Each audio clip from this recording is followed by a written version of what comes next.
ان الدین عند اللہ الاسلام۔ آپ توجہ سے سنیں اور توجہ رکھیں۔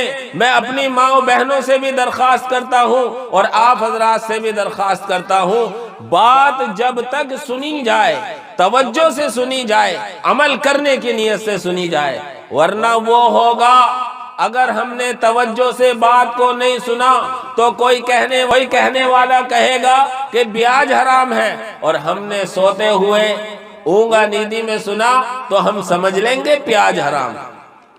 آپ نے واقعہ سنا ہوگا، ایک ہماری بہن، ایک ہماری ماں کسی دینی جلسے میں گئی۔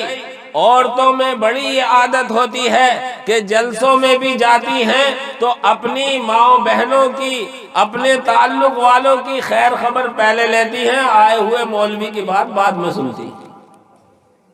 ایک مولانا صاحب تقریر کر رہے تھے اور تقریر کرتے ہوئے سود اور بیاج کی بات آ گئی، اور بیاج پر انہوں نے یہ کہا کہ میری ماں و بہنوں، بیاج سے بچنا چاہیے، بیاج حرام۔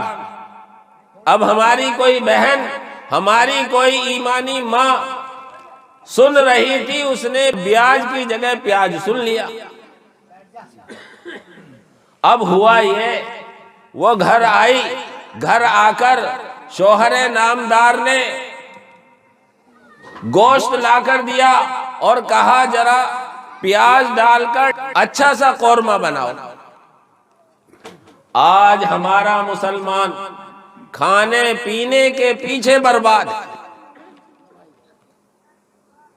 میں ایک آپ کو یہ حکایت تو سنا رہا ہوں، چٹکلا تو سنا رہا ہوں، لیکن میں اس سے جو سبق حاصل آپ کو سبق دینا چاہتا ہوں اور آپ کی توجہ دلانا چاہتا ہوں، وہ اصل توجہ دینے کی ضرورت ہے۔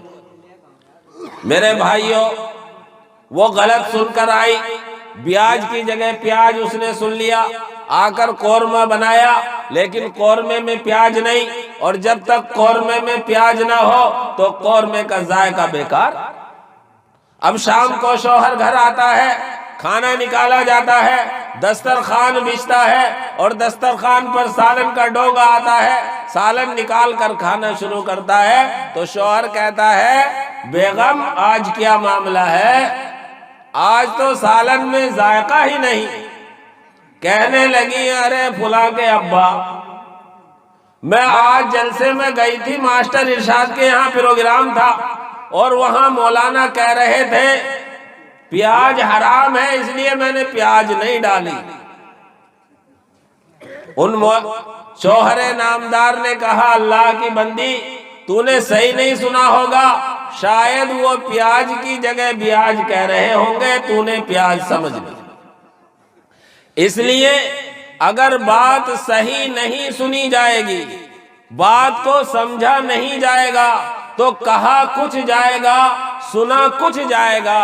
آج ہم مسلمانوں کی سب سے بڑی خرابی یہ ہے، سب سے بڑا نقصان یہ ہے کہ ہم سنتے صحیح نہیں، اور جو سن لیتے ہیں سنی سنائی باتوں کو ریپیٹ کرتے رہتے ہیں، ان پر عمل کرتے رہتے ہیں۔ میں اس واقعے اور حکایت سے آپ حضرات کو یہ پیغام دینا چاہتا ہوں کہ آپ جب بھی کوئی بات سنیں تو دل کے کانوں سے سنیں اور غور سے سنیں اور پھر اس کو سمجھنے کی کوشش کریں۔ سننا بھی ضروری ہے، سن کر سمجھنا بھی ضروری ہے، اور پھر سمجھ کر عمل کرنا بھی ضروری ہے۔